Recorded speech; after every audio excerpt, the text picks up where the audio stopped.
Bonjour tout le monde, bienvenue au podcast La Technique Moneyball. Aujourd'hui, je suis super content de recevoir Charlie Villon. Charlie Wyan. Good job. Ah, non, tu l'avais premier coup. Charlie Villon, comment ça va? Ça va très bien, toi? Ça va super bien. On se connaît depuis quelques années. Ouais. On habite dans le même coin. Ouais. On est des entrepreneurs. Et t'es propriétaire de FitShack, Les Barbares, Artop Consultant. Ouais. Et plusieurs autres projets. Ouais. Puis le but du podcast a toujours été de permettre à mes auditeurs de rencontrer des gens que je trouve inspirants. OK? Fait que premièrement, premier compliment que je te fais aujourd'hui, belle inspiration. Et voilà, c'est ça, prends-le, that's it. Fait que avec la technique Moneyball, on cherche à entrer en contact avec des entrepreneurs qui font des petites actions à haut rendement, qui utilisent bien leur marketing numérique, qui utilisent bien leurs médias sociaux. Puis j'essaie de déconstruire un peu la notion influenceur de la patente, là, d'avoir des gens qui ont des centaines de milliers d'abonnés puis des millions de likes et tout ça, parce que c'est possible d'avoir du succès en affaires via les médias sociaux avec une plus petite communauté, puis une communauté qui est engagée. Puis je regardais ce que tu fais depuis quelques mois, puis je me suis dit, ça serait le fun de t'avoir sur le show pour que tu puisses en parler. Ben, écoute, je suis vraiment content de l'invitation pour elle. Puis je te renvoie l'appareil pour le compliment parce que la technique Moneyball, je me souviens que tu me l'avais expliqué, ben, pas à moi, one-on-one, mais à ta conférence au Rive-Gauche et tout ça. Ouais, ça, show boss. Ultra intéressant. Ultra intéressant. Puis pour ceux qui n'ont pas écouté le film, allez écouter le film, ça n'a pas de bon sens. Là. Disponible sur Netflix. Tout est expliqué. Mais c'est écœurant. Tu sais, je le raconte dans les conférences. Tu sais, le principe de Moneyball est parti de... J'ai écouté le film en 2015 quand je venais de partir de ma business. Puis dans le film, il raconte un bout où est-ce qu'il dit il y a les équipes riches, il y a les équipes pauvres, il y a 50 pieds de marde, puis il y a nous autres. Exact. Puis moi, je m'étais tellement senti interpellé par ça, parce que c'était moi puis mon laptop que je venais de partir de ma business. Puis j'étais comme, je peux m'inspirer d'eux autres pour être capable d'aller chercher des micro-victoires, des petits succès et tout. Puis j'essaie de... Je suis un philosophe Moneyball et tout, puis je m'entoure de gens qui font ça. Puis ce que je trouve vraiment le fun, c'est que j'ai pas la science infuse. Fait que j'apprends de tout le monde. Puis le podcast, autant que je le fais pour tout le monde que je le fais pour moi, pour être capable d'aller chercher du knowledge de plus. Commençons par la base. Vas-y. Là, on a garoché ça, là, FitShack, Barbare, Artop. En quelques minutes, là, fais-nous ton background d'entrepreneur. Puis après ça, on va parler de marketing. Parfait, super. Ben écoute, ça a commencé...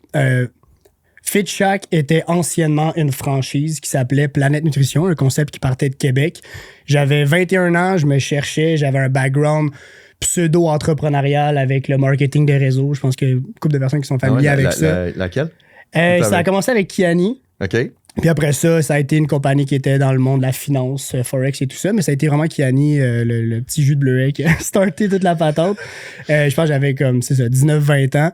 On s'est rendu à des niveaux qui n'étaient pas astronomiques non plus, mais c'était vraiment le principe du dépassement de soi, du développement personnel, de la vente très basique, mais surtout le relationnel. Puis ce que j'en ai vraiment retenu, c'était j'aime le lifestyle, mais au-delà de ça, j'aime rencontrer du monde. Ouais. J'aime ça connecter avec le monde. Ça paraît peut-être cliché à dire, mais c'est vraiment ça que j'en ai le plus retenu de cette expérience-là.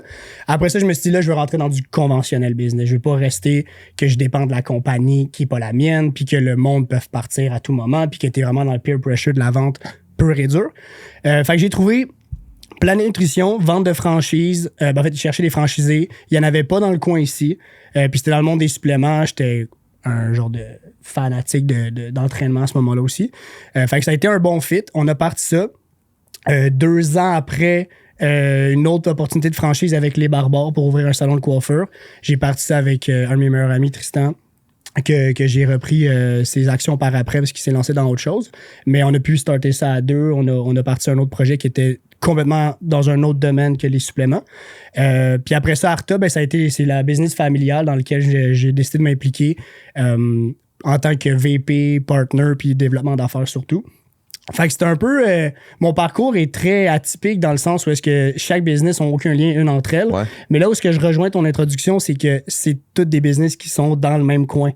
Fait que tu sais, FitShack est à Belleuil, Barbare est à Saint-Hilaire. La nouvelle business qu'on ouvre en septembre prochain est à Saint-Mathieu-de-Belleuil. tout est dans le même réseau. Puis je fais souvent des jokes là-dessus avec mes amis qui sont pas du coin. J'ai des amis en Beauce et tout ça. Puis on fait toujours le joke que genre je vais finir maire de Belleuil.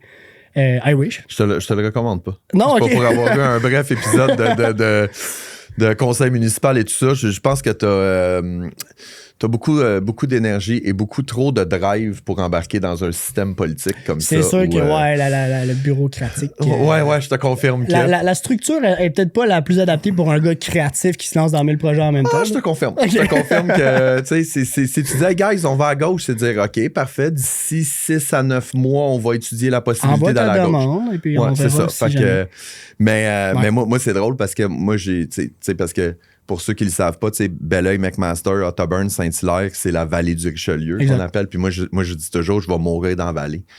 Tu sais, ça fait des années que je suis né ici, j'ai ma business ici, mes enfants sont ici, puis j'ai tellement... Tu sais, c'est tellement mon hood, là, puis il y a tellement... C'est tellement un coin qui est quand même méconnu, puis qu'il y a tellement des belles business. Puis tout en est la preuve, là, avec ce que tu viens de me nommer là, t'as 80% des business de la vallée du Richelieu qui t'appartiennent. Exactement. Puis je suis même pas encore dans l'acquisition de business, là, c'est juste avec ce que j'ai parti. Ça, c'est un autre domaine. On devrait faire un podcast juste sur le reprenariat. Je pense que ça y aurait quelque chose. Moi, je suis là.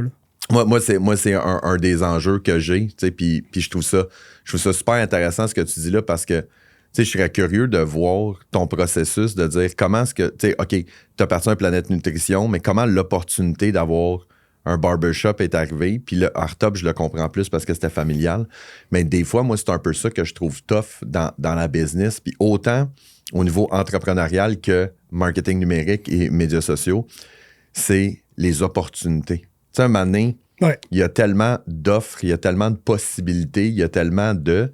Tu sais, j'étais dans un groupe de coaching, puis mon coach, il me disait, t'es à une bonne idée de scraper ta business. Puis sur le coup, j'étais comme, je comprends pas ce que tu veux dire. Mais tu sais, une bonne idée qui va te faire sortir le focus de ce que tu devrais faire normalement. Je te cacherai pas là, que mon année 2024 commence avec exactement ces questions-là. J'ai rencontré 2 gros entrepreneurs dans mon réseau qui m'ont remis en question à savoir comment tu fais pour autant t'éparpiller sans avoir à focus sur une seule sphère. La grosse différence, non, j'ai pas une grosse équipe en arrière de 24 personnes comme les Ace d'Oakland et tout ça, comme on dit en intro, mais j'ai quand même une équipe au bureau qui sont constitués de mon père et mon adjoint, surtout mon adjoint qui s'occupe des business, qui s'occupe du volet inverse du créatif. C'est vraiment le logique analytique, c'est les chiffres. Puis moi, je peux juste m'occuper d'apporter mes idées, de développer, créer. Ah, ça, c'est le scénario parfait, ça. Je vis moi, le j'ai rêve. des idées, j'ai plein d'idées et tout, là. Puis après ça, je fais comme... Arrangez-vous! Ben, honnêtement, ça ressemble un peu à ça. Fait qu'après ça, j'ai pas le souci de me dire mais comment je fais pour sustain la business, pour m'assurer que le minimum soit toujours couvert, puis qu'on continue de rouler dans le temps et tout, puis qu'on passe à travers le COVID, puis qu'on crève pas quand même. Puis tout ça, parce que là, toi, dans le fond, ton FitChack et Barbare, tu les avais durant la COVID. Puis plus que le COVID, en fait, là, c'est qu'on a eu le COVID en même temps que, ça paraît peut-être qu'on dit comme ça, mais la rénovation de la rue du Vernet sur lequel FitChack est. Ouais, 100%. Tous les commerces étaient fermés. La rue était complètement barrée, bord en bord. Puis on était quand même ouvert. On était considéré essentiel avec notre épicerie et tout ça.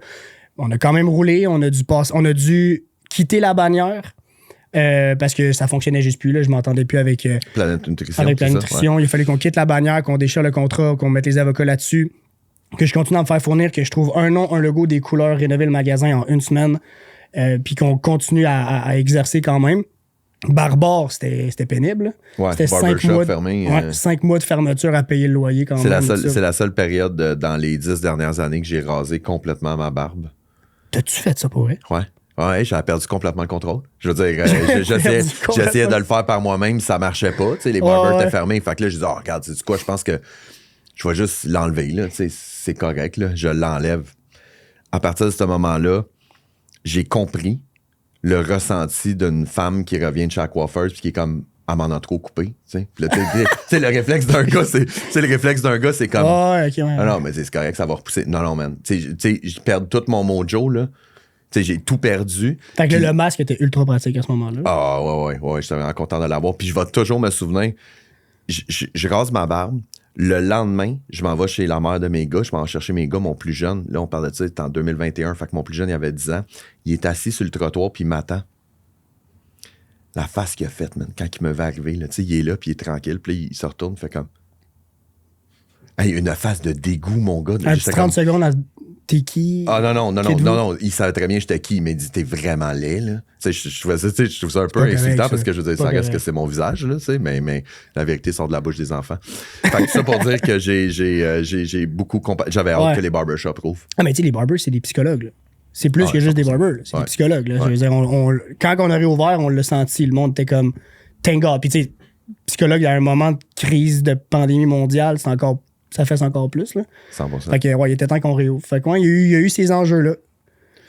Puis là l'aspect que je te disais que je trouvais intéressant, c'est que depuis quelques mois, j'ai vu que ta présence sur les médias sociaux, puis on va le parler de différents angles, là, parce que ta présence sur les médias sociaux a steppé up. Je vois qu'il y a plus de reels, il y a plus de contenu, il y a des vidéos, tu fais des collabs. Il y a vraiment quelque chose qui s'est passé. Puis moi, je l'ai vu, je l'ai ressenti. Donc, inévitablement, il y a d'autres mondes qui l'ont ressenti. Puis j'avais le goût qu'on parle de ça parce que, tu sais, on le disait en pré-entrevue, t'as pas une équipe de 35 personnes. Je veux dire, comment tu fonctionnes pour ta créa de contenu dans le quotidien? On va le décortiquer un peu de même, là, mais... Mettons là, que toi, là, tu pars avec une semaine. Là, bon, ben, j'ai du contenu à créer pour une semaine. Comment tu t'arranges? Comment tu te planifies? Comment tu te structures? Planifie.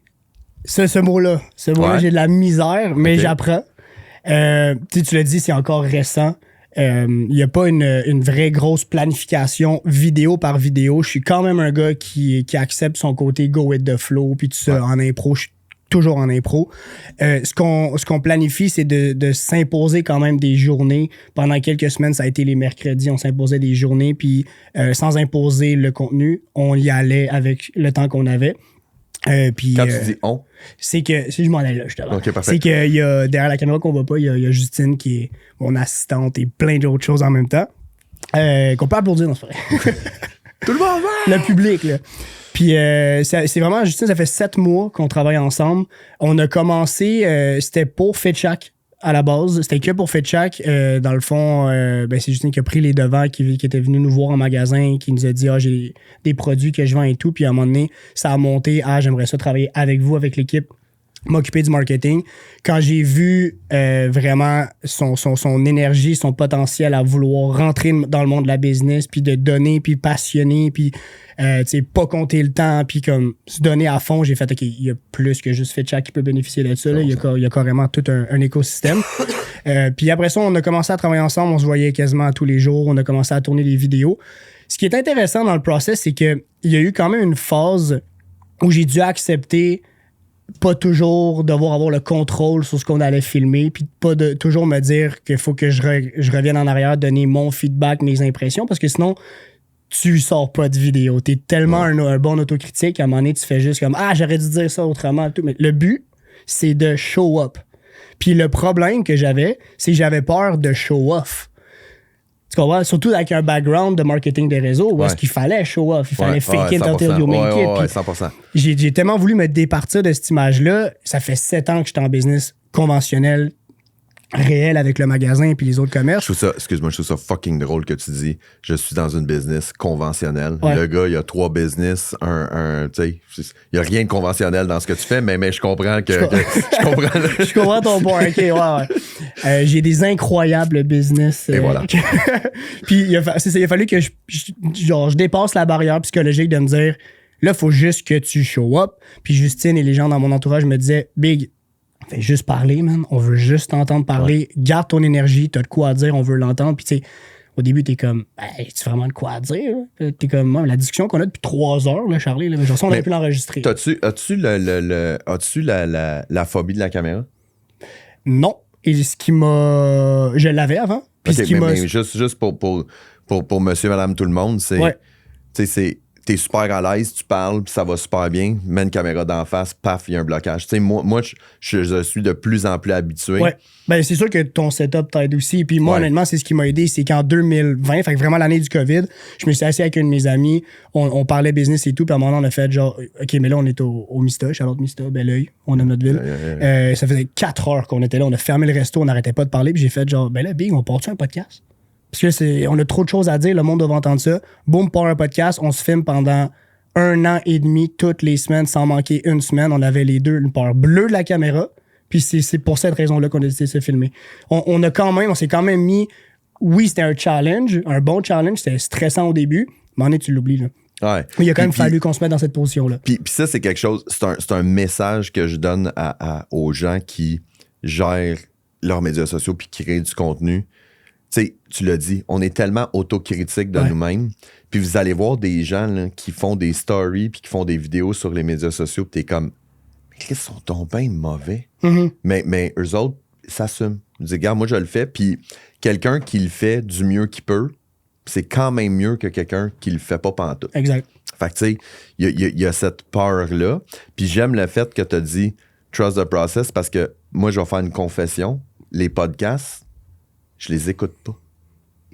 Je les prends. Je te suis un peu là-dessus. Je les prends, ils sont montés. Tu sais, je veux dire, je les ai vécus, là, tu sais. Mais après ça, de le réécouter, puis d'analyser, puis de dire, je me sens accroché à telle place, puis j'ai une émission de radio aussi, je la réécoute pas. Parce que je sais que je vais embarquer dans la suranalyse, là, où est-ce que je dis, tu sais, là, mon flow était pas bon, là, c'était pas bon, là, c'était pas bon. Mais monsieur, madame, tout le monde qui écoute sont comme, c'est vraiment intéressant ce qu'il dit, je trouve ça vraiment cool. C'est ça, tu sais. Parce que mon feedback à moi, je sais qu'il sera jamais constructif. Tu sais, il va tout le temps être, je sais pas comment on pourrait appeler ça, là. C'est probablement des blessures d'enfance que j'ai. Ah, qui on part là-dessus, let's go. Non, on part les pas là-dessus. Les 5 blessures d'enfance. Non, mais tu peux être over-analytique, qui au début, pense pas qu'au début c'est la meilleure affaire. Après ça, pour te perfectionner, ok, mais au début, c'est de juste enlever la peur de la caméra, juste enlever la peur de show up constamment. Et je me souviens d'une discussion que j'avais avec Justine, justement, on roulait, on filmait dans l'auto, parce que ça aussi, c'est une autre affaire. T'es pas obligé d'avoir un méga setup non plus pour créer du contenu. Tu peux juste là, je veux dire, là, on se gâte aujourd'hui. On se gâte aujourd'hui. On est à Vincent Média, studio de podcast de feu. Mais tu sais, moi, mon setup de podcast au bureau, c'est mon téléphone avec des Rhodes. De that's it, là, je mets ça. Puis je faisais un podcast avec Annie Larouche de l'Alliance de Montréal. Puis elle me disait, je peux pas descendre. Je dis, ben, je m'en viens. J'ai pris mon trépied, mon téléphone. Je suis allé à l'auditorium de Verdun. Puis that's it. Puis ça, c'est une chose, encore une fois, c'est la qualité du contenu. C'est pas dans la qualité visuelle. C'est dans la qualité de ce que tu vas transmettre comme savoir. Fait que, tu sais, un tournage d'une capsule de 30 secondes avec 3 caméras à 50 000 où est-ce que tu transmets un message qui est inodore, incolore et sans saveur a crissement moins de valeur qu'une story que tu fais en marchant dehors où est-ce que tu donnes vraiment un message qui est puissant. Fait que toi, tu filmes dans le char. Moi, on filme tout. Honnêtement, on filme tout. Tout. Des fois, j'ai un appel téléphonique d'un fournisseur pour la nouvelle business. C'est sûr, j'essaie le plus possible de les mettre au courant. Genre, tu es enregistré en ce moment. Dans le pire des cas, je le pose pas. Parce qu'il y a bien des affaires qu'on n'a pas postées aussi, vu qu'on filme tellement de choses. J'ai un appel avec un fournisseur, on le filme. J'appelle mon chum l'autre jour, j'y annonce qu'on va partir un projet. Je filme sa réaction, moi qui explique. Je veux que ça soit vrai, raw, authentique. Fait que je vais pas reprendre une deuxième take. On fait tout one take. OK, il y a bien des affaires que je trouve intéressantes là-dedans. Puis moi, j'essaie de décortiquer ça Moneyball, OK? Bon, la première affaire que j'aime beaucoup, c'est que malgré le fait que tu dis que tu n'as pas de planification, préparation, tu en as quand même une. Du fait que tu as dit, ben le mercredi, c'était le mercredi qu'on tournait et tout. Mais tu y vas à go with the flow. Ça, c'est quelque chose que je trouve le fun parce que moi, je l'ai réalisé aussi. Mettons que je dis...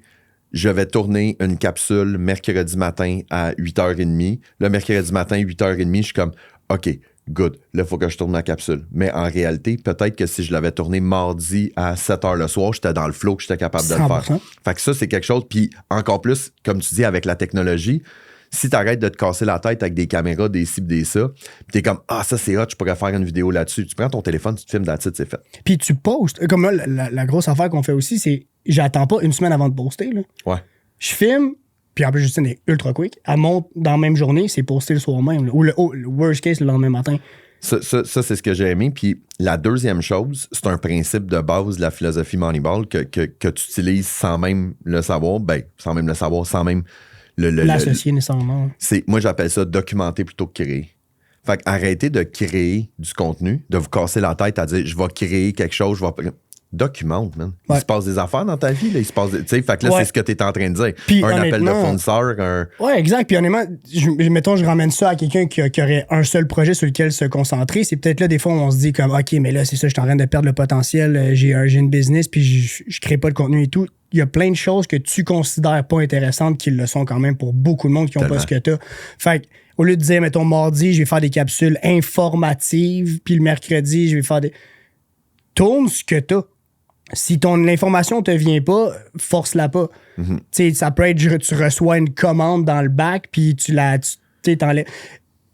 Regarde ce qui se fait out there. Pour vrai. Un des. Mettons, je peux pas l'appeler mon mentor parce que je l'ai jamais rencontré dans ma vie, mais un de mes idoles, si on veut, même si je suis pas très dans le monde fanatique des autres et tout, mais Gary Vaynerchuk, qui est honnêtement genre une sommité pour les réseaux sociaux, il l'a dit.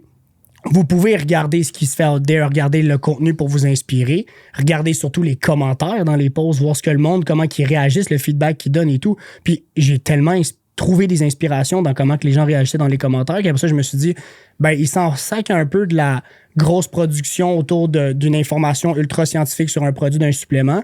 Ils veulent plus voir, on unpack une commande, puis on rit, puis c'est humain, puis ça, c'est le vibe FitCheck. Ouais, mais même s'ils se doutent bien qu'on sait de quoi qu'on parle. Ben oui, puis d'un, tu sais de quoi qu'on parle, puis on comprend très bien dans la subtilité que l'objectif, c'est de faire la promotion de tes produits pareils. Ben oui. Le monde n'est pas épais, là.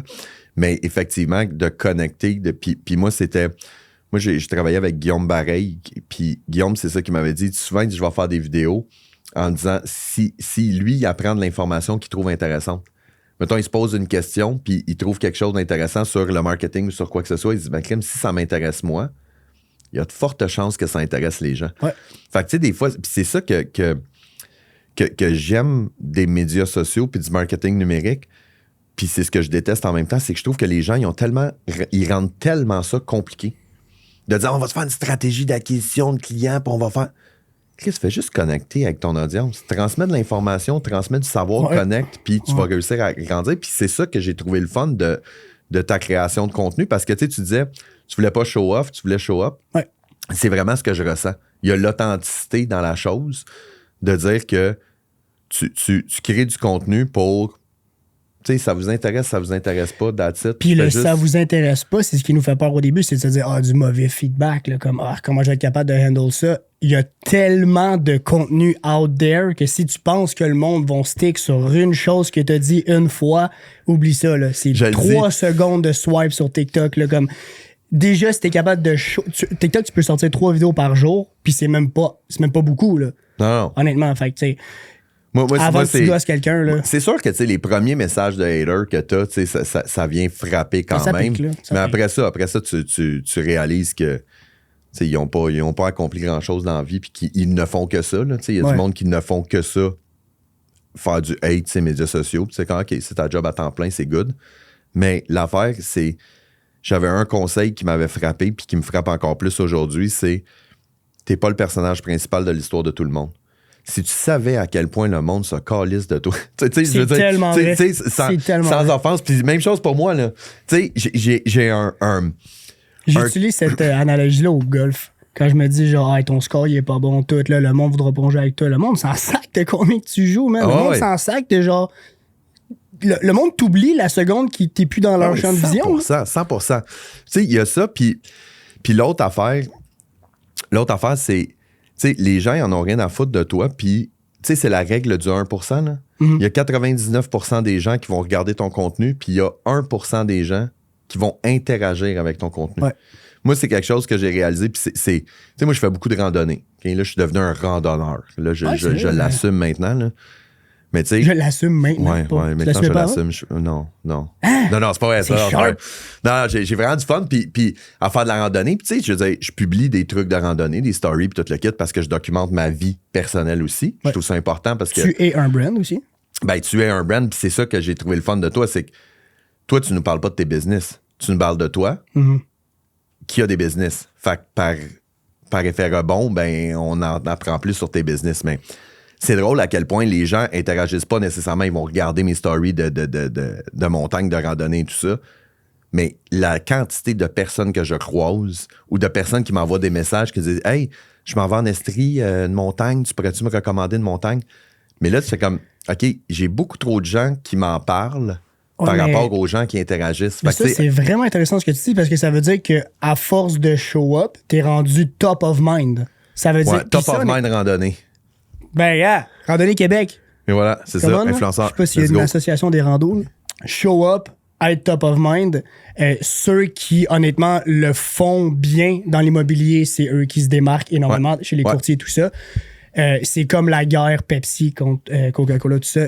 Être top of mind, ça prend du temps, mais des fois, c'est simple quand même comment faire la différence. Tu veux que les gens se souviennent de toi, que tu sois...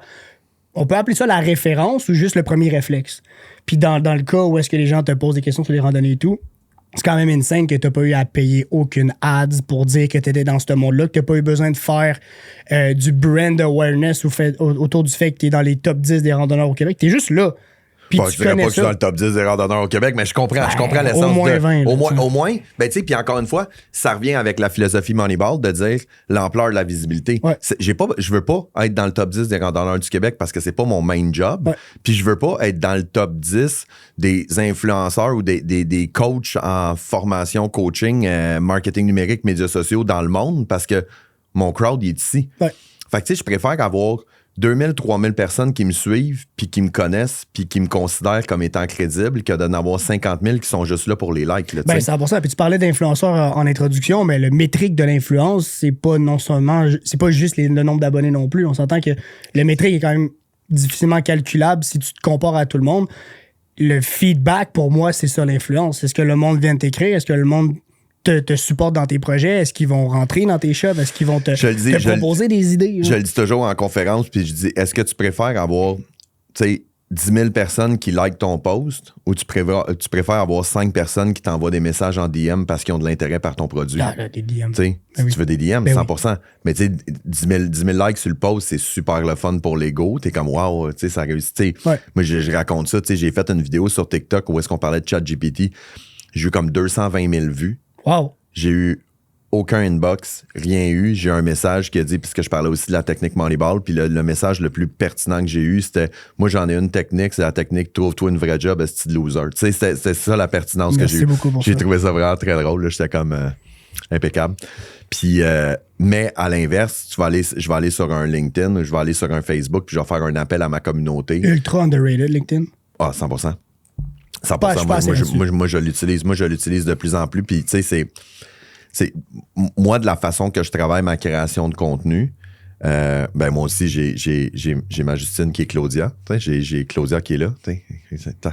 Comme par hasard, les deux sont là. Qui m'aide beaucoup dans la déclinaison de contenu, tout le kit et tout. Puis, un des avantages que j'ai, c'est que un des avantages et des désavantages, c'est que je suis sur toutes les plateformes et je dois être présent sur toutes les plateformes. Parce que tu peux pas être un spécialiste en médias sociaux et dire j'utilise juste une plateforme. Fait que j'en utilise différentes. Puis moi, je me suis fait un plan de création de contenu avec un to-do list à toutes les semaines. Okay. À toutes les semaines, moi, je dois faire 3 Reels déclinés sur Facebook, Instagram, TikTok. J'ai deux long form posts, un sur Facebook, un sur LinkedIn. J'ai une infolette, j'ai 3 posts Instagram. Tu sais, j'ai un podcast aux 2 semaines décliné. Puis là, ça te fait comme une espèce de chart puis de liste que je dois faire. On est dans l'authenticité et dans la transparence. Aujourd'hui, l'expérience que je fais, c'est je tourne plusieurs podcasts dans la même journée, exactement comme tu fais les mercredis. Donc, on tourne plusieurs podcasts dans la même journée. Ces podcasts-là vont être diffusés aux 2 semaines. Fait qu'on va avoir 2 mois et demi de podcast. Ensuite de ça, on va tout prendre ces podcasts-là. Moi, je serais curieux de voir, tu utilises-tu des outils d'intelligence artificielle pour ton montage vidéo? Le montage, non. Les sous-titres, oui. OK. Parce que moi, j'utilise une application qui s'appelle Opus Pro. OK. Puis, tu sais, tu prends ta vidéo podcast, tu la mets sur YouTube, tu prends le lien YouTube, tu la mets sur Opus Pro et l'application va écouter ton podcast et va te séparer ça en segments de 30, 45 secondes, 1 minute de pertinence avec les sous-titres et tout. Fait que ça fait ton découpage en temps réel. Fait que tu prends ton lien, tu le mets là, puis tu te ramasses avec 10 clips. Ils sont pas tous pertinents. Il y a un indice de pertinence là-dessus, mais si ça t'en donne 3, 4, 5, ben c'est du montage qui a été fait instantané. Fait que aujourd'hui... Recycler le contenu, c'est quand même une bonne stratégie aussi. Puis je trouve ça super intéressant que tu parles de ça. Puis ça revient un peu à... Tu sais, t'es pas le personnage principal de l'histoire de tout le monde, mais l'autre chose qui va avec ça, là, c'est de dire, tu sais, ton article de blog que tu as écrit il y a un an, là, ben, il y a 100 personnes qui l'ont vu. Là. Ça veut dire que si je fais le calcul rapide, là, il y a plusieurs milliards de personnes qui l'ont pas vu. T'sais? Fait que tu peux le reprendre, tu peux le republier, tu peux l'adapter, tu peux prendre ton article de blog puis tu peux juste sortir quelques paragraphes puis en faire des posts Facebook ou un carousel sur Instagram. J'avais coaché un gars qui avait fait pendant longtemps des articles de blog dans le journal Les Affaires. Okay. Et il voulait partir son podcast. Mais j'ai dit, tu as 353 articles de blog du journal Les Affaires qui sont en texte. Prends-les, transfère-les en audio. Tu viens d'avoir 350 clips de podcasts que tu peux faire. Ben oui, parce qu'au début, quand on crée du contenu, surtout les premières fois, on se dit j'ai tout donné, là. Là, j'ai tout donné, là, c'est tellement bon, le monde va s'en souvenir, ils vont me catégoriser avec ça, genre. Non, ils s'en souviendront pas. Non, faut que tu tapes sur le clou, puis tu tapes sur le clou, puis tu répètes toujours ta brand, ton brand, puis ton image. Puis tu sais, moi, c'est Moneyball. Tu sais, mes enfants, c'est rendu un running gag, là. Tu sais, Moneyball est partout dans la maison, mais tu sais, on tape sur le clou, puis c'est... Puis ils détestent le baseball. C'est des fans de sport, là. Le baseball, c'est pas leur sport préféré, là. Basket, soccer, hockey, c'est pas mal ça, mais c'est que moi, ce que j'ai décidé de faire, puis c'était une formation que j'avais suivie en 2018. J'étais allé à Funnel Hacking Live de Russell Branson en Floride. Wow. Puis il avait dit une affaire que j'avais trouvé super le fun, c'est de dire, il faut que tu mettes une cape, tu sais, que tu deviennes comme un super-héros. Puis la cape que tu vas mettre, c'est quoi? Tu sais, c'est quoi, tu sais, es-tu rouge? Tu sais, Batman, il a son kit, Spider-Man a son kit et tout. Fait que c'est tous des super-héros, mais tu les mets tous un à côté de l'autre. Ils ont toutes une identité propre. Parce qu'ils ont le costume. Ouais. Okay? Mais c'est de dire, c'est quoi ton costume à toi? C'est quoi qui va faire que... Tantôt, tu parlais des courtiers immobiliers. Ouais. Qu'est-ce qui va faire que je vais faire affaire avec un courtier toi plutôt qu'avec un courtier un autre? Ben, c'est ton identité, c'est ton costume. Moi, le costume que j'ai décidé de prendre, ben, c'est le Moneyball. Fait que, tu sais, la technique Moneyball, les petites actions au rendement, c'est la même chose que l'effet cumulé ou compound effect. Ouais. C'est sensiblement la loi du 1% que tu ajoutes et tout. Mais moi, je l'ai faite avec... Tu sais, je reste que c'est un super-héros. L'effet composé, puis c'est un super-héros. Moi, je suis un super-héros, j'ai mis ma cape.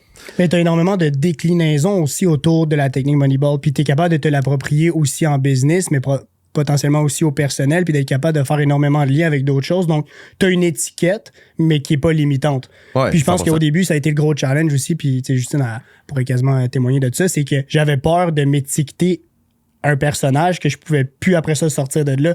Fait que là, j'étais limité dans mon contenu parce que je suis comme, je veux pas avoir l'air de ça, je veux pas avoir l'air de ça, je veux pas avoir l'air de ça. Puis finalement, si je pour prendre ton analogie de la cape ou whatever, j'ai mis juste la cape de l'entrepreneur créatif. C'est ça. Qui assume ses défauts, qui peuvent être des forces. C'est, mettons, ma créativité, ben, c'est un peu de l'impulsivité, puis je suis quand même quelqu'un de over-passionné et tout, mais je l'assume, puis c'est ça que je montre out there. Fait qu'après ça, je peux faire énormément de déclinaisons. Je peux parler de, justement, comme on a dit tantôt, je parle de moi, puis je parle des business, mais j'ai pas besoin de tout le temps show up ma face dans les comptes des business non plus. On peut le faire de temps en temps. Fait qu'il y a des déclinaisons à une étiquette, mais mon étiquette est pas limitante. Ben, tu sais, c'est parce que je pense que ton étiquette est quand même assez claire pour moi, là. C'est l'authentique.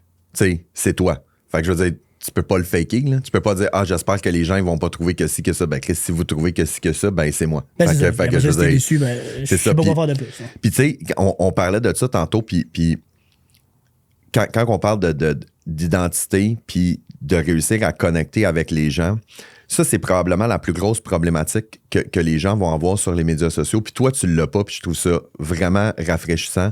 C'est les gens utilisent vraiment trop les médias sociaux pour vendre. C'est l'objectif qu'ils ont, c'est achète, prends un rendez-vous, vends, pas vends, mais achète, là, tu sais. Puis ils poussent. Tantôt, on parlait des courtiers immobiliers. Là, moi, j'appelle ça le syndrome du courtier immobilier. Maison en vente. Puis si tu veux que les gens connectent avec toi, puis si tu veux te bâtir une communauté, ben si tu essaies de bâtir une communauté juste en vendant. Ben, je vais reprendre ton exemple des courtiers, puis honnêtement, ça va rejoindre aussi l'analogie de l'étiquette puis de la cape et tout. C'est que si tu es un courtier puis que tu veux show up tes résultats, fait que c'est juste des promesses d'achat, c'est juste des ventes, puis que la cape que tu mets, c'est la production de la vente, les gens vont t'associer à ça. Je reviens un peu à Gary Vaynerchuk, qui l'a dit, puis ça fait tellement de sens, c'est vends la ville, vends ta communauté. Va faire des vidéos avec les business du coin, avec le maire, avec le boulanger, tu sais, vends la ville, vends l'univers. Après ça, le cap que tu portes, c'est la cape quasiment du maire de la ville. Tu peux pas avoir de déclinaison négative par rapport à ça. Tu sais, choisis quelle image tu veux projeter, puis t'as pas besoin de vendre après. Je trouve ça tellement intéressant parce que on a fait une campagne de pub il y a quelques années pour Remax Extra. OK? Fait campagne de pub vidéo et tout ça. Puis je m'assois avec eux autres, puis je leur dis parfait, on va faire la campagne de pub. Je leur présente le mood board, voici ce qu'on va faire. Premier réflexe, ils disent il n'y a même pas de maison, puis il n'y a même pas de courtier dans notre pub. Je suis comme moi, mais on s'en fout. Et c'est comme comment ça? Je sais, une maison, 3 chambres, 2 salles de bain, un garage, 7000 pieds carrés de terrain. Il y en a des dizaines de milliers partout au Québec. Qu'est-ce qui va faire la différence? Le site. Et où? Fait que tu sais, les gens qui travaillent, qui veulent acheter des maisons ici, ils veulent pas acheter une maison, 3 chambres, 7000 pieds carrés de terrain. Ils veulent acheter une maison à Belleuil, près de la rivière. Exactement. Près du... Fait que j'ai dit, ce qu'on va faire dans une campagne de pub, on va mettre l'environnement autour. Puis ce qu'on veut, c'est que les gens ils disent, ça a donc bien l'air le fun habiter là. On va te chercher une maison. Puis ça les aide aussi parce que si tu catégorises tout par rapport à justement des critères précis, après ça, quand tu as un client qui est quand même, il manque une chambre, c'est dur après ça de se faire comme mais tu vas être good pareil dans la maison, il manque une chambre ou manque du pied carré. Mais oui, c'est parce que c'est toujours les mêmes critères qu'on voit. Fait qu'à un moment donné, les gens deviennent sélectifs. Ben c'est ça. Puis là, c'est que ce que tu vas faire dans cette optique-là, c'est que tu t'adresses, tu fais un message sur les médias sociaux ou est-ce que tu t'adresses aux gens qui recherchent en ce moment des maisons, 3 chambres, 7000 pieds carrés de terrain. Tu sais, c'est narrow. Ben oui. Là, puis ils ont dans mon livre, je l'écris, là, puis tu as la pyramide de Chet Holmes, là, qui est un spécialiste du marketing, puis il avait dit que sur 100% de tes clients potentiels, il y a 3% de tes clients qui sont prêts à acheter maintenant. Ça veut dire que 97% de tes clients qui sont pas dans un processus d'achat immédiat. Fait que les gens qui vont sur les médias sociaux puis qui font juste de la conversion, puis juste achète. Ah, t'as le volet temporel qui est... Ils s'adressent à 3% de leur audience. Moi, j'utilise la technique de Alex Hormozy, que tu dois probablement connaître. Oui. Bon, lui, sa technique, c'est donne de la valeur jusqu'à temps que le monde achète. Ce qui est vraiment difficile à embarquer dans le loop, mais c'est de dire, je vais tellement donner de trucs, je vais tellement donner de conseils, je vais tellement partager mon savoir qu'éventuellement, les gens qui vont être prêts à acheter, ils vont dire, moi, c'est un no-brainer, je vais travailler avec Marco. Ben, 100%. Puis j'ai une petite tranche de personnel là-dessus, plus à titre de business, qui n'existe plus aujourd'hui, mais dans le magasin, j'avais un partenaire avant, puis il était naturopathe. Puis on avait parti une petite clinique et tout, puis je me souviens lui avoir dit dans le temps, puis ça avait vraiment fonctionné. Tu sais, il était naturopathe, il donnait des conseils de santé et tout, supplémentation, puis surtout alimentation. Puis il donnait tellement de contenu qu'à un moment donné, il était venu me voir, puis il m'avait dit, genre, je me demande si à un moment donné, à force de donner du contenu gratuitement, si le monde ne va pas se mettre à faire leur plan alimentaire eux-mêmes, puis qu'ils vont réaliser que la base est quand même simple. J'étais comme, l'élève dépassera jamais le maître. Tes clients vont quand même toujours se souvenir que tout ce que tu leur donnes gratuitement, c'est quand même juste le type de l'iceberg. Ils se disent, ça part quand même d'une réflexion en arrière que j'ai hâte de savoir, puis je vais toujours rester à tes côtés pour savoir tout ce que tu peux m'apporter en plus, dans le fond. Moi j'appelle ça la technique Ricardo. OK. Tu sais, Ricardo, là, il donne des recettes et des recettes et des recettes et des recettes. Il en donne, là. Parce que officiellement, tu sais, oublie le fait qu'on va sur son site web et on va de la pub, là. Mais si son modèle d'affaires, c'était de donner des recettes, il aurait fait faillite, ça fait des années, là. C'est vrai. Mais les recettes qu'il donne, c'est pour que les gens soient plus conscients de la facilité à faire à manger, qui aient plus envie de faire à manger. Donc, je vais m'acheter de la vaisselle, je vais m'acheter une mijoteuse, je vais m'acheter un ci, je vais m'acheter tout ce qui est autour. Il me fait économiser là-dessus. Ben, je te donne le savoir. Fait que moi j'utilise, je rigole, mais moi, j'utilise la technique Ricardo. Fait que je donne des trucs, je donne des conseils, je te la donne, la recette. Fait que essaye-la. Si tu réussis à faire la recette, ben de un, tu vas devenir un ambassadeur parce que tu vas dire, hey, j'ai utilisé la technique à Marco pour ses médias sociaux, ça va super bien, ça apporte des résultats. Si tu as besoin de services connexes, ben inévitablement que tu vas venir me voir moi parce que je t'ai donné la première recette. Puis advenant le cas que tu n'es pas capable de le faire par toi-même, ben tu vas m'appeler. Mais si tu m'appelles, tu es bien conscient que ça va coûter plus cher que de le faire la recette à la maison, mais tu as essayé de la faire la recette à la maison, tu n'as pas été capable. Pré-closé. Pré-closé. Fait que quand tu m'appelles, tu es closé. Tu le sais que j'ai de l'expertise, tu le sais que tu as le besoin, tu l'as, tu as essayé de le faire par toi-même, tu n'es pas capable. C'est closé. Ouais. Tu sais, fait tu funnels ton monde parce que tu sais quelqu'un qui t'appelle puis qui te parle de son projet, c'est done. Ouais, sauf que quand t'es rendu là. Ça demande de la patience. C'est sûr. Ça demande de la patience puis de la constance du fait que il faut que tu publies pendant plusieurs semaines, plusieurs mois à donner de la valeur, puis après 6 mois, t'es comme crime, il y a toujours rien de rentré. La beauté là-dedans, là, c'est que ça coûte rien. Du temps. Ça coûte du temps, ouais. Puis là, tu peux te dire, ouais, mais mon temps, c'est de l'argent et tout, c'est vrai, mais ça coûte pas ce que ça te coûterait d'avoir la même visibilité avec quelque chose d'un petit peu plus forcé à travers des ads, qui doit être plus réfléchi, qui doit avoir une stratégie que là, ton go with the flow, il fonctionnera pas sur le marché. Là. 100%. Parce que t'as le marché, puis t'as la société. Puis c'est deux choses complètement différentes. Puis le marché, il est là pour te saigner. Là. La société, tu vis dedans. Le marché, quand tu commences en affaires, tu le comprends pas trop. Puis la société, c'est le feedback des gens qui sont autour de toi. Eux, tu peux déjà commencer à les convaincre en étant juste toi-même. Puis ça coûte pas grand-chose. Puis c'est à eux que tu parles au début, puis à un moment donné, eux, ils parlent de toi, puis c'est comme ça que tu bâtis ton following. Sois juste toi-même, ça coûte pas cher. Puis filmer, on a tout un téléphone, ça filme tout en 4K 60 FPS. Tu es capable de faire ton montage avec des applications gratuites. Puis ce que tu filmes n'a pas besoin, puis ça, c'est un point qui est vraiment important, c'est que ça n'a pas besoin d'être cinématographique. Là. C'est ultra simple. Les gens, où est-ce qu'ils stressent au début, c'est de se dire « OK, je poste mon premier vidéo et tout. » Mais quand tu es rendu à comme 60 vidéos, ton premier vidéo d'un, tu vas l'avoir oublié, puis tu vas probablement l'avoir refait 3-4 fois, le contenu qu'il y a dedans, en beaucoup moins de temps, beaucoup plus rapidement, puis bien plus de valeur.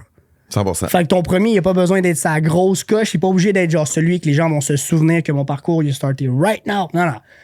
Ton parcours, il va starter dans 2 ans, mais toi, pendant ce temps-là, tu vas avoir créé du contenu, puis tu vas avoir bâti tranquillement pas vite. Puis ça, c'est la technique Moneyball du point de vue contenu à mes yeux. C'est ça. Oui, c'est 100%. Puis c'est là que c'est là que je suis 100% d'accord avec toi. C'est que d'un côté, tu as la création de contenu organique avec la connexion organique que tu vas aller chercher avec les gens. Puis de l'autre côté, tu as la publicité. Tu sais, je vais mettre de la pub, c'est pas des ads, tout le kit. Mais ça, c'est un robinet. Tu l'ouvres, ça coûte du cash, j'ai de la portée. Puis tant que si je ferme le robinet parce que j'ai plus de cash ou que je veux pas en dépenser, ben le robinet est fermé. Ouais. Tandis que de builder une communauté, tu sais, moi, je le dis, j'ai quelques milliers d'abonnés. Tu sais, mettons, sur mon Instagram, j'ai 3000 abonnés. Je pourrais en avoir plus que ça, mais j'ai 3000 personnes qui me suivent parce qu'ils ont vraiment envie de me suivre, puis qui interagissent avec moi, puis qui consultent mes stories, puis que je suis capable d'avoir un engagement sérieux. Tu sais. Ouais. Fait que ça change toute la donne. Puis en plus, ce que ça fait, c'est que quand cette communauté-là arrive, puis tu sais, mettons, dans mon cas présent, c'est des gens qui suivent Marco, le brand Marco avec sa cape Marco, Moneyball et tout. Fait que d'une certaine façon, ça facilite en tabarnouche ma job. Ouais.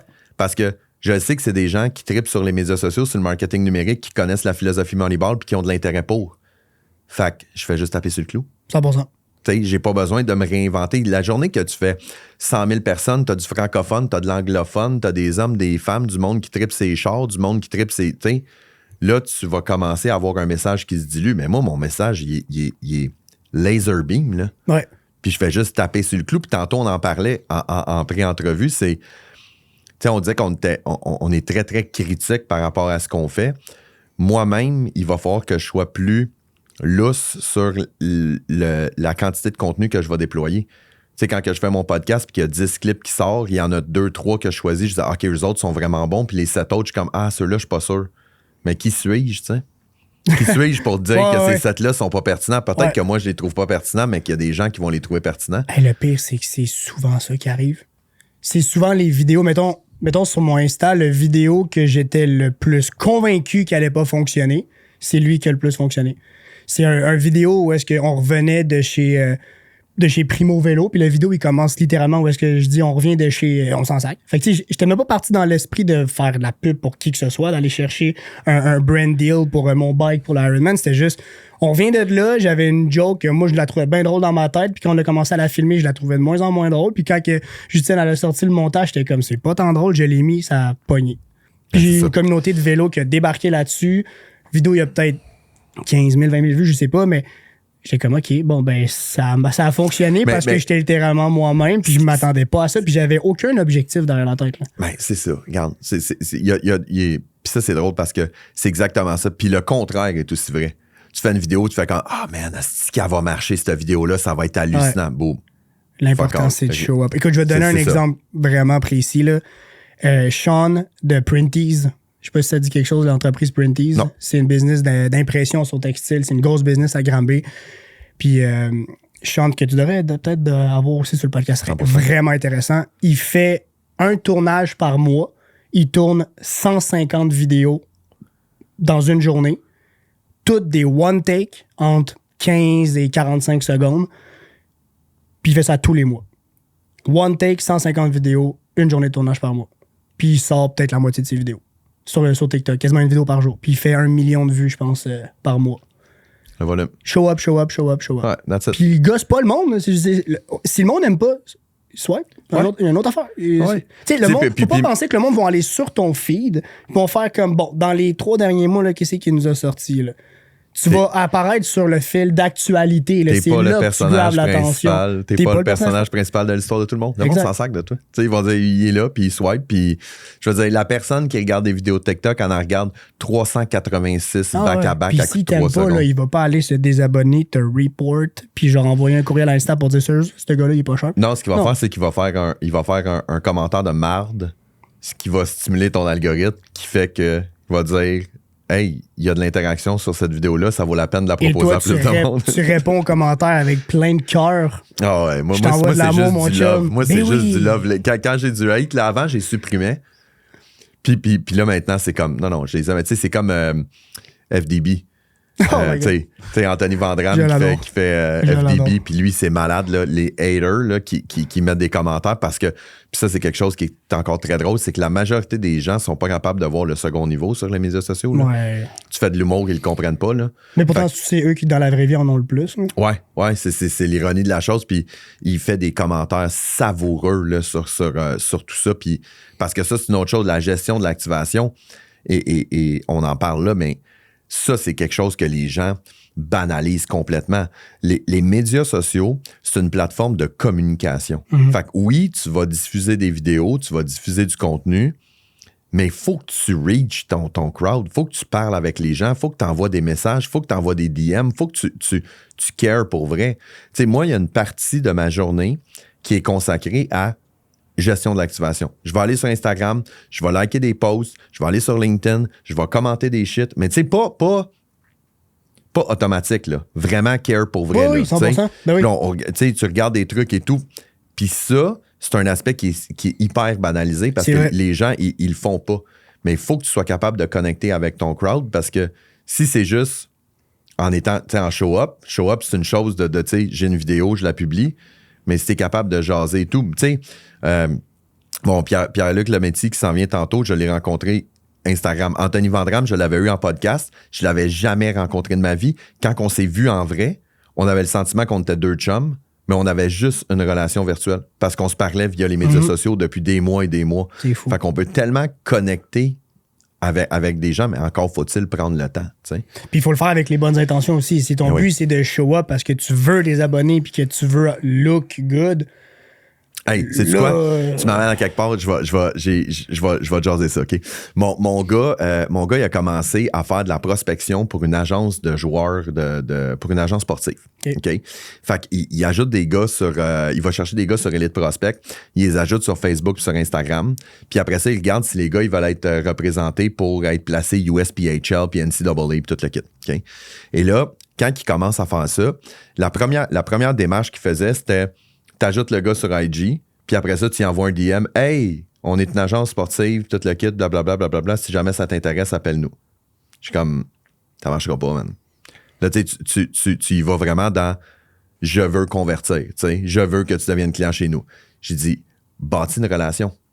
Hey, salut, comment ça va? Va voir ses stats. Hey, grosse game la semaine passée, 3 buts, t'es vraiment solide. Claude, le switch s'est fait de même. Les gars qui reçoivent des messages font comme, OK, ils care vraiment. Il me reconnaît en tant que personne. Il bâtit une relation. Et qu'est-ce qui découle de tout ça?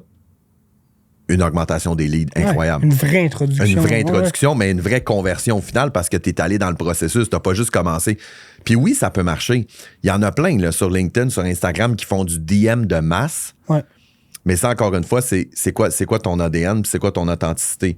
Moi, d'aller, tu sais, moi, mettons sur LinkedIn, je reçois des messages de dire, hey, tu sais, on est une agence de marketing numérique, est-ce que tu aurais besoin d'aide et tout? C'est comme, OK, t'as clairement pas pris le temps de regarder mon profil parce que on est compétiteur, tu sais. Ouais, mais c'est le défaut de la facilité des réseaux sociaux de pouvoir reach plein de monde, c'est que c'est facile de copy-paste un message puis de se dire, comme dans la masse, si j'en convertis 1%, ben j'aurai ma clientèle. Mais après ça, tu te dis le nombre de potentiels que tu manques aussi, que ça prendrait juste un 30 secondes de plus de réflexion. Même juste commenter un post, super underrated. Ouais.